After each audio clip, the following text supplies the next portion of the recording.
ನಮಸ್ಕಾರ ವೀಕ್ಷಕರೇ, Karnataka power TV ನ್ಯೂಸ್ಗೆ ತಮ್ಮೆಲ್ಲರಿಗೂ ಸ್ವಾಗತ. ವಾರ್ತೆಗಳ ವಿವರ. ಗಂಗಾವತಿ ರಾಜ್ಯ ಪೊಲೀಸ್ ಇಲಾಖೆಯಲ್ಲಿ ಅತ್ಯುತ್ತಮ ಗಂಗಾವತಿ ನಗರ ಪೊಲೀಸ್ ಠಾಣೆ ಇನ್ಸ್ಪೆಕ್ಟರ್ ಪ್ರಕಾಶ್ ಯಲ್ಮಾಲಿಯವರ ಸೇವೆಯನ್ನು ಗುರುತಿಸಿ 2025ರ ಪ್ರತಿಷ್ಠಿತ ಮುಖ್ಯಮಂತ್ರಿಗಳ ಚಿನ್ನದ ಪದಕವನ್ನ ನೀಡಲಾಗಿದೆ. ಅವರ ಅಧಿಕಾರದ ಅವಧಿಯಲ್ಲಿ ಅವರ ನಿಷ್ಠೆ ಮತ್ತು ಸಾಧನೆಗಳನ್ನು ಗುರುತಿಸಿ ಈ ಪ್ರಶಸ್ತಿಯನ್ನ ನೀಡಲಾಗಿದೆ. ಅವರು ಹಲವು ವರ್ಷಗಳ ಕಾಲ ಕೊಪ್ಪಳ, ರಾಯಚೂರು ಜಿಲ್ಲೆಯ ಪೊಲೀಸ್ ಠಾಣೆಯಲ್ಲಿ ಸಿಪಿಐ ಆಗಿ ಸೇವೆ ಸಲ್ಲಿಸಿದರು.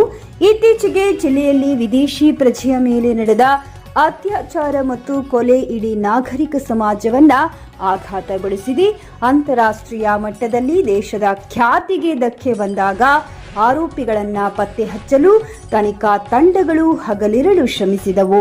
ಇಂತಹ ಸವಾಲುಗಳ ನಡುವೆಯೂ ದಕ್ಷ ಅಧಿಕಾರಿಗಳನ್ನು ಗುರುತಿಸಿ ಸರ್ಕಾರಿ ಪ್ರಶಸ್ತಿಗಳನ್ನ ಘೋಷಿಸಿದ್ದಕ್ಕಾಗಿ ಗಂಗಾವತಿ ನಗರ ಪೊಲೀಸ್ ಠಾಣೆ ಸಿಬ್ಬಂದಿ ಏಪ್ರಿಲ್ 2ರಂದು ನೀಡಲಾಗುವ ಅಭಿನಂದನೆಗಳನ್ನು ಮತ್ತು ಸನ್ಮಾನಗಳನ್ನು ರಾಜ್ಯಾದ್ಯಂತ ಒಟ್ಟು 152 ಪೊಲೀಸ್ ಅಧಿಕಾರಿಗಳು ಮತ್ತು ಸಿಬ್ಬಂದಿಗೆ ಪದಕಗಳನ್ನು ಪ್ರದಾನ ಮಾಡಲಾಗಿದೆ.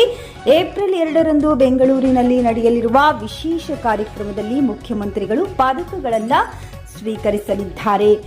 ಪಿಎಸ್ಐ ಟಿಜಿ ನಾಗರಾಜ್ ಮತ್ತು ಎಲ್ಲಾ ಸಿಬ್ಬಂದಿ ಈ ಸಂದರ್ಭದಲ್ಲಿ ಹಾಜರಿದ್ದರು. ಕೊಪ್ಪಳ ಜಿಲ್ಲಾ ವರದಿಗಾರರು MD Ali. Prakash L Mali, inspector, Gangavathi town police station, Koppal district.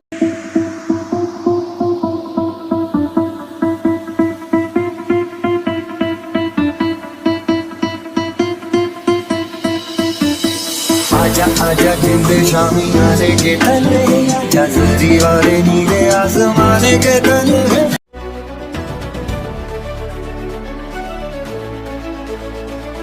ನೈಜ ಸುದ್ದಿಗಾಗಿ ನಿರಂತರವಾಗಿ ನೋಡ್ತಾ ಇರಿ ಕರ್ನಾಟಕ ಪವರ್ ಟಿವಿ ನ್ಯೂಸ್.